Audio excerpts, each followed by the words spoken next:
Bro, this shot looks amazing, hey?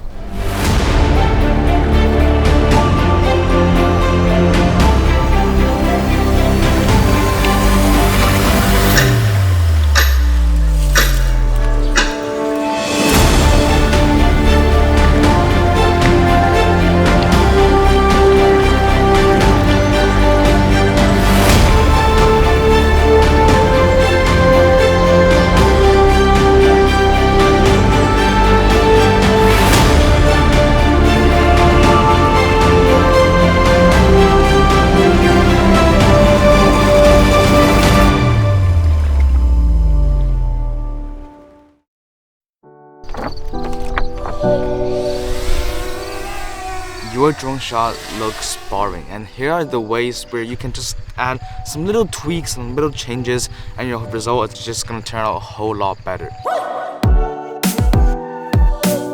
So instead of doing just simple rise up, add a bit of the pull out and the result just gonna turn out super nice. I mean, it's just a lot better than just doing a simple pull up, right? It adds more dynamic, more interest, and just overall more movement and more cinematic to the frame. And to prove how powerful this is, notice how Mr. Beast used this drone shot and many other YouTubers use this drone shot to open their scenes, and that just really hooked the viewer. And that's where you want to use this drone shot, is to just hook the viewer's attention to focus on that one single point.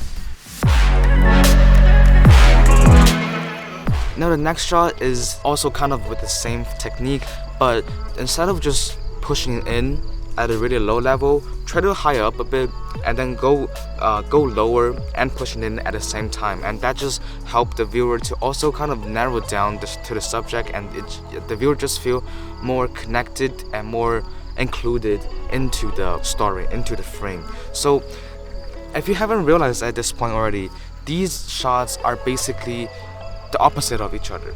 Now what I mean is that on the joysticks, it's just go opposite of each other. So for the first one, your left joysticks go up while your right joysticks go down, and the other one, it's just vice versa. So this is what I like to call the opposite shot. I haven't heard anybody talking about this on YouTube, so am I the creator, the inventor of this? I don't know, but yeah, you can go a lot more creative than this. So for example, in a panning shot, which is pretty famous in drone movements, just kind of circle around the subject, and that's also an opposite shot, right? You just go both inward or outward to determine whether if you want to go clockwise or counterclockwise.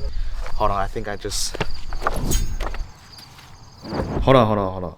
Before we go back, since we're taking a break here, I think it is a pretty good segue to not our sponsor, but me myself, my own Instagram. And my Instagram is where I dump all of the photos, whether if it's landscape, portraits, whatever. And for example, this one, which is a metaphor of a wedding, I would say. It's kind of like a bit abstract, but yeah, you're gonna figure it out when you read the captions. But anyways, just follow there. That is where I post all my photo stories, and on YouTube is where I post all my video stories.